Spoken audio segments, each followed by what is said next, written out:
to have this much insight and analysis. Yeah. Tell me what the hell is new compared to last week. Ty Lue dodged the bullet, baby. The Lakers are the Kardashians of the NBA. Palm trees and mojitos.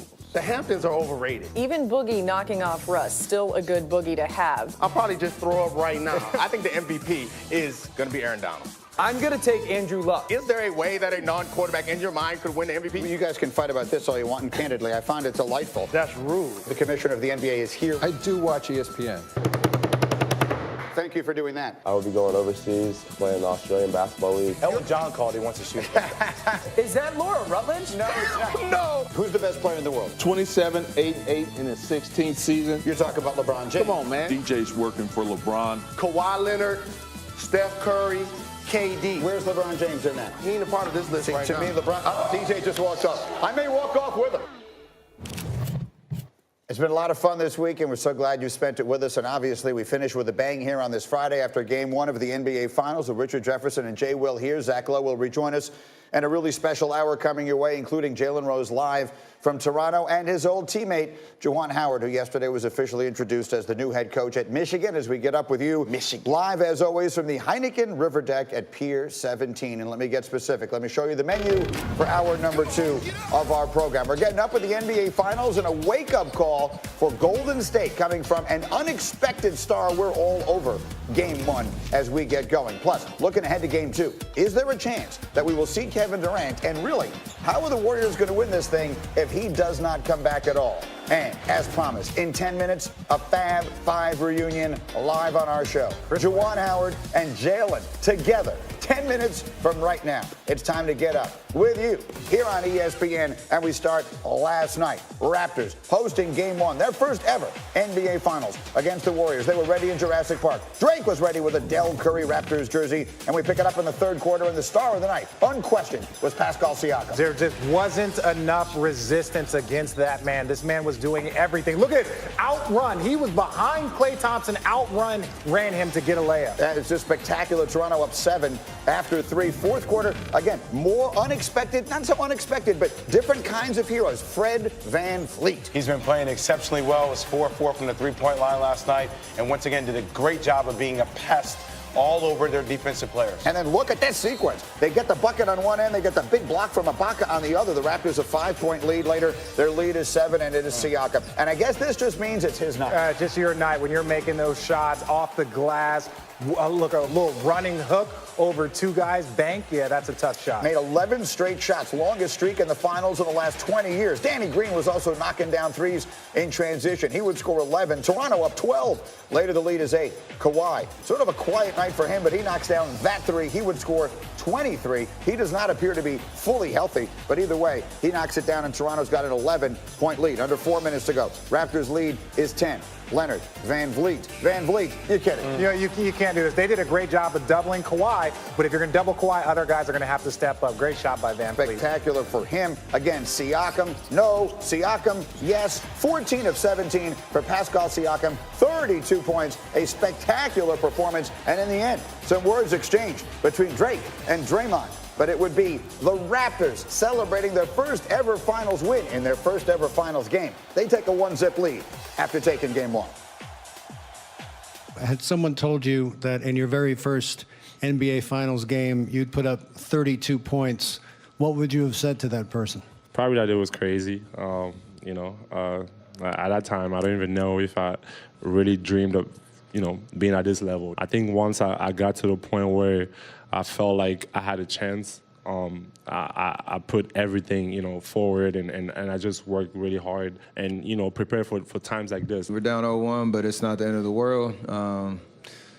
New experiences for us all the way through, but, we've proven our resiliency and ability to win games that we need to and kind of answer the bell and learn from, nights like tonight. Obviously, no reason to panic, and despite dropping Game 1, Caesars Sportsbook still has Golden State as the favorite to win, minus 160 to do so. But our Basketball Power Index has actually flipped its outlook. BPI now gives the Raptors a 62% chance to win the series, and we'll see how that plays out. Again, Jalen's going to join us live from Toronto in just a minute. But Zach Lowe, as you're back here with us, one of the things that we were thinking about off the air is if this does become a long series, which last night gives you the indication it probably will, there are so many ways in which the games are going to change. DeMarcus Cousins barely played last night. Does he become a significant factor as he works his way back into playing shape? Does Kevin Durant come back at some point and start playing in this series? And if so, how much of a factor is he? The health of Kawhi. So you were there last night. Yep. If you would, just what did you see from Kawhi Leonard last night? He was just laboring. It was difficult. First off, I know you don't watch Game of Thrones, but Kawhi Leonard is the Jon Snow the North really needs. Okay, like he's playing through everything, being injured, 23 points, he went to the free throw line 12 times last night. Defensively, he's still active. He's playing through all this. The question is, can he sustain this type of level of play, guarding a Clay, guarding a Steph down the stretch that you need him to do at this level? And especially if he winds up having to guard Kevin Durant as the series goes forward. That's the point, Zach. How do you see some of these twists and turns playing out even as soon as game 2? Also, Jon Snow is boring, by the way. Another similarity, boring personality. Obviously, if KD comes back, it's just a totally different series. As you said, Kawhi will guard him. It's a totally different matchup. The Warriors have more options offensively. But the name you didn't mention is someone who's laboring is Andre Iguodala. Yep. And they cannot afford another guy to go down, and particularly another wing to go down. And look, it sounds sort of basic to say it, but Andre hasn't made a three since the Houston series. And a lot of their wins are, does Andre go 3 of 7 from 3 or 0 of 4? And he missed everything last night. And, those are points they just need with Durant injured. No, and again, it's going to go down to, I think, to the Toronto, secondary players. And look, Fred VanVleet, and across the board, there were so many daggers hit. When you got to a spot that, okay, the Warriors might be making a run here. You have Danny Green hits the 3 right before half. You have you had VanVleet hit that 3 late. There were just so many. McCall hit a 3 right at the end of the third. Look at this. You can't play better defense than that. And that was right at the end of the quarter, just to give your team a little boost. And then again, just all the plays out here. McCall with another 3. Look at the time. There's 33 seconds left to go in the third here. And then this one, obviously, was a 3-minute game, but this was that was the thing that just really kind of pushed it away. If guys can continue to hit big shots at the right moment, that's how you can keep the Warriors down. That is typically the kind of thing that happens when you're playing at home, right? Those role players, if you will, play much better at home. And so maybe it is significant to remind everyone the Warriors have not played in the finals without home court advantage before during this run with Steve Kerr. It is a significant change. And on the road under Steve Kerr in the NBA Finals, they're 6-5. So, I mean, look. Which is a very good record, obviously. All things considered. But it's not dominant. It doesn't mean that, they got to find a way to win at least one on the road here if they're going to protect their home court all the way through. My thing is, if you're Toronto, you had to win last night. Last night really set the tone. I think if you're Toronto for the rest of the series, you lose that one last night, all of a sudden they start finding a rhythm, things can get scary quick. And not only have they never not had home court, they've never been down 1-0. In the finals under Steve Kerr. So this is a totally new experience for them. And game 2 is going to be, it's not a must win because they're going home, but you talked about a holding serve at home at Oracle.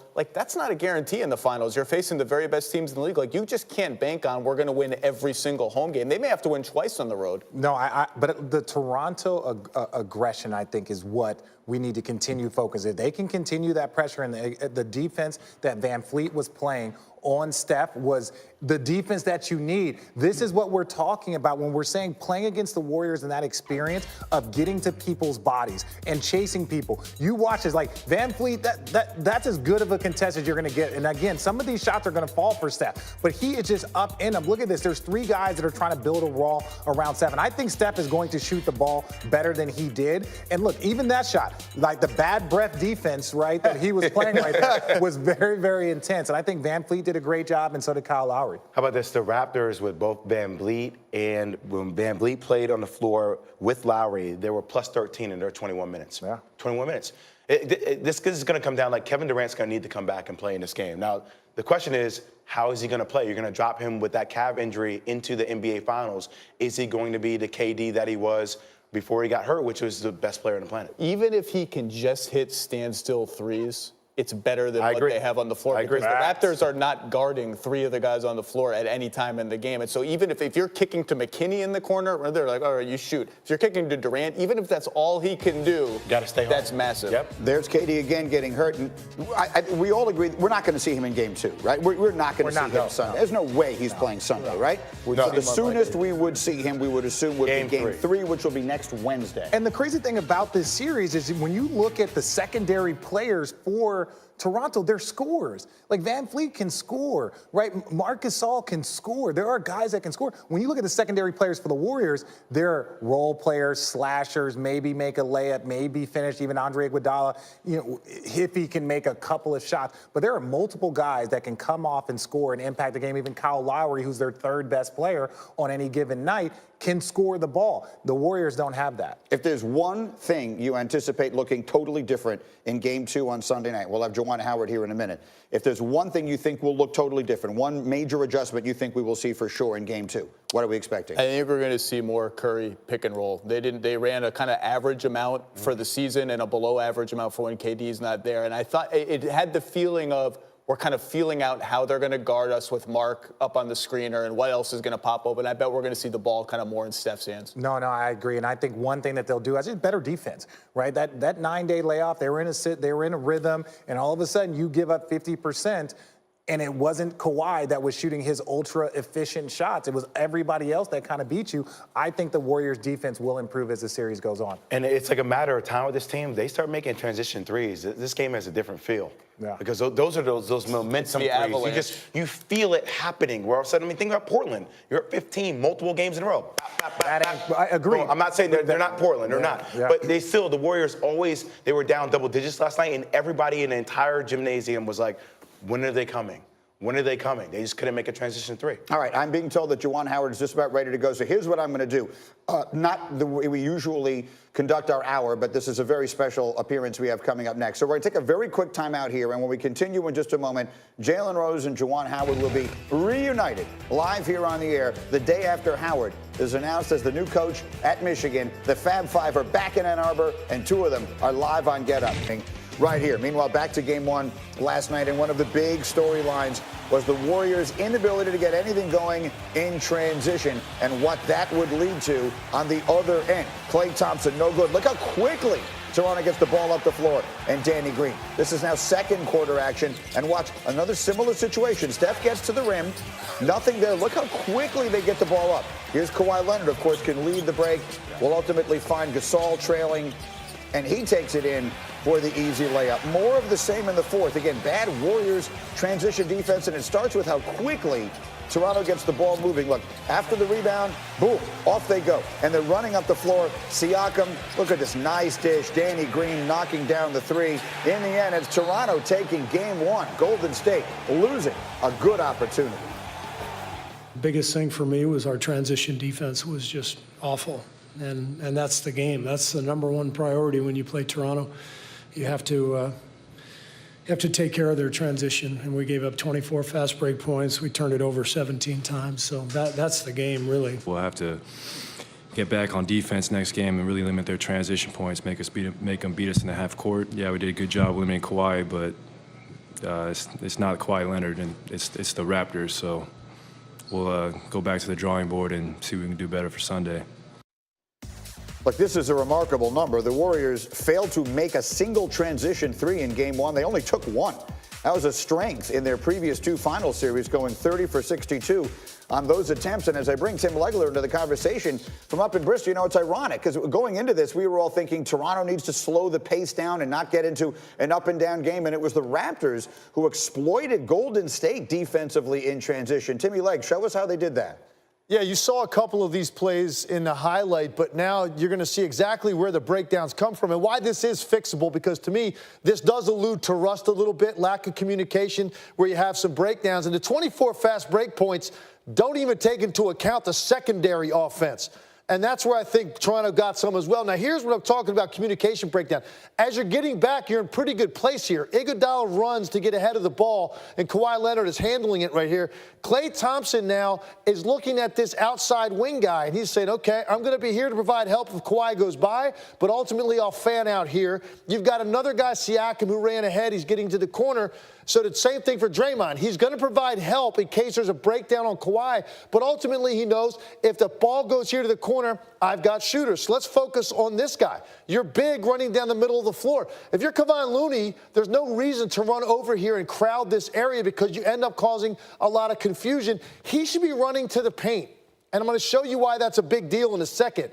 Here's what happens. Instead, he runs over now to Andre Iguodala. So for all intents and purposes, Looney picks up Kawhi now. So Iguodala bumps over to Kyle Lowry. Well, look at Klay Thompson. He's completely now, because of this miscommunication, in no man's land. As Siakam clears out, you're going to have Draymond wary of him. And now I said, why was it important that Looney be back in the middle of the lane? Well, here's why. Here comes Marc Gasol right down the middle of the lane, and there's no one there to pick him up. And this is just an easy play for Kyle Lowry. You hit your 7-footer, he gets right to the rim. Get back, get an easy 2 points when Golden State looked like they were in good shape. This one's even more egregious. Ball comes off the rim, and when you rebound the ball and you have 9 players ahead of you, there's no way you should get something easy this quickly up the floor. But again, it's miscommunication, and you can see where it is right here. Klay Thompson is running over to this area of the floor because he's already looking at Kawhi running up the floor. He says, that's my guy. Here comes Fred VanVleet running in. Well, Steph Curry is identifying that's going to be my guy. Well, then what exactly is Sean Livingston accomplishing by jogging up the same side of the floor? He needs to be over here to pick up the ball, because instead what you're going to do is you have Draymond Green back here playing 2 guys. He stops penetration, and again, easy pitch and catch basketball. Golden State looked like they should have been in good shape. Instead, you give up an easy 3. I just don't think they were prepared for that initial push up the floor that Toronto gave them repeatedly throughout the game. So many things that surprised me about that game last night. Like, so well done. Thank you. Enjoy the weekend, and we'll see you Monday after game 2. In the meantime, let's take another look at some of the things that we saw last night. The Raptors now 3-0 against the Warriors this year. They become the 4th team to beat the Steve Kerr Warriors 3 straight times. The only one to do it 4 straight, LeBron James Cavs, otherwise known as Richard Jefferson's Cavs. Meanwhile, the Raptors defense harassed Golden State all night long. The Warriors shot just 23% on contested shots, their worst mark in any playoff game under Kerr. And the Warriors' loss snaps a record 12-game winning streak in game 1s. But no reason to panic. All 4 times the Warriors have trailed in a playoff series under Steve Kerr, they have come back to win. And look, our desk runneth over. We have added Zach Lowe to our conversation here. Delighted to see you as always, Zach. So I'm going to open exactly where I opened with these guys. If I'd said to you yesterday when you were here, Steph and Klay are going to score 55, Draymond Green is going to have a triple-double, and Kawhi Leonard is only going to make 5 shots, and Toronto was going to win the game, you would never have believed me. So how did this happen last night? Their defense was phenomenal. To me, the number one takeaway is their defense. And Golden State is, obviously, everyone knows, really, really hard to defend. You have to be able to switch. You have to be able to help. You have to be able to know which of those to do and when. And I thought they lived sort of in that in-between area where you're doing everything at the same time really, really well. The communication was on point. They actually didn't switch as much as I thought they were going to do. They trapped and they helped off the right guys. When Steph would run around and relocate, somebody was chasing him almost all the time. It was a really nice performance by them. And part of it is just they have good defenders. I mean, and Seth Greenberg has been the one who has been hammering me with texts on this, that I have been overlooking just how good individual defenders the Raptors have. It's great individual defenders. It's a great team defense, but again, you got to give credit to individuals that have played against them before in the postseason, right? When we talk about Serge Ibaka, when we talk about Danny Green, when we talk about Kawhi Leonard, those guys that have experience playing against the Warriors, they understand that this is not close enough. This is close enough. And it's like, if you don't play against these guys often, was that close enough? Yeah, was my breath as bad as he was saying? No, it's delightful. Thank you. That's all that matters, right? But when you're playing against guys and it's that intense, you have to understand the difference between good defense and great defense. Did it change your perspective at all, Zach, on just how much the Warriors might need Kevin Durant to win this series? Not really. I mean, I picked the Warriors in 7. That sort of factored in the idea that he would come back at some point mid to late in the series. The Raptors are really good. I thought this was going to be a tough series for them. Obviously, long layoff for the Warriors. Raptors are at home. Like, that shapes up as a game 1 they should get. Here's one thing I don't think fans recognize. When you're playing against Steph and Clay that have perpetual motion all the time, the attention to detail and the conditioning that you need at the highest level in the NBA Finals in order to tag those guys 24/7, that's tolling, that's taxing. It's not fun. So you have to be able to sustain that. And that's going to be the biggest question for them. If you have Kawhi's health, you have guys being tired, quick turnarounds, sustaining that level is difficult. There are no very quick turnarounds in the finals anymore. This is one of the shorter layoffs they will have between games here. It goes Thursday to Sunday night. Game 2 is Sunday night in Toronto before they travel. Now, one other thing I wanted to get in here while I have Zach. In addition to last night's game, there was some relatively significant breaking news yesterday in the NBA, and it came from our insider Adrian Wojnarowski, who reported that contract talks between the Rockets and coach Mike D'Antoni have broken down. That means that D'Antoni will be coaching this coming season in a walk year. And for those who haven't been following, they have dismissed all of his assistants. They have basically come out and told the world, in not so many words, that practically every player on their roster is available for trade. It comes on the heels of the owner referring to this year's loss to the Warriors as being unacceptable. So what gives here, Zach Lowe in Houston? This is getting a little weird. This is like a lot of stuff for a team that all they did was lose to the Warriors, who beat everybody every year. I mean, it's not like they had some colossal failure. Now, should they have won Game 6 at home? Yes, that was a bad loss. But this is getting a little strange. And a coach of his status in a lame duck year, it just feels like it's not going to end well. Yeah, but Zach, when we look at some of their bad losses, they're really, really bad. No Kawhi versus, in San Antonio when they lost against Houston, right? The injury last year, you'll kind of give that to them. But this year, to lose to the Warriors the way you did when they had a big-time injury, and then really to come out and not fight, yes, you might have a coach that's good enough to get you there, and it's very similar to the Nick Nurse situation. You might want to find a different voice because you feel like you have enough talent. I was saying it before that, them moving all their personnel, but saying that, hey, we want to stick with the strategy. I actually think the strategy can somewhat work, but you need your best player to be invested all the time. And that's James Harden. That's James Harden. And he's not. I'm not saying he's not from a scoring threat, because he's one of the best scorers we've ever seen, but there are times where we just see him stand at the top of the key, or other times where we just see him, you need everybody to buy into it. Yeah, this was a point that was made yesterday. Jalen did a nice job of showing how sometimes James Harden, when he's not directly involved, seems as though he's not involved at all. That's always. This is how they play. It's how Russell Westbrook plays. It's how John Wall plays. It's a lot of ball dominant guys play that way. My point is that, but none of those guys have won championships. No, it's fair. Okay, but Tillman Fertitta, the new owner, really talks a big game. Like unacceptable. We're going to win championships when James is here. My point with all these shakeups, and this is like big talking shakeups. Like we're changing. You got to have a plan B. You got to have what's the actual plan other than we're just going to shake things up and scare people and make a big show of it? What's the plan? If Mike's not going to be the coach, who's going to be the coach 2 years from now? Do you have a plan? And are you going to build it around James Harden? And if so, how much better can you do than they have done, taking it that distance? We have a huge hour coming your way. I also want to remind you our next WNBA game is on ESPN2, and it's tonight at 10 Eastern when the Mercury host the Las Vegas Aces. You can watch it live on the ESPN app, no matter where you may be.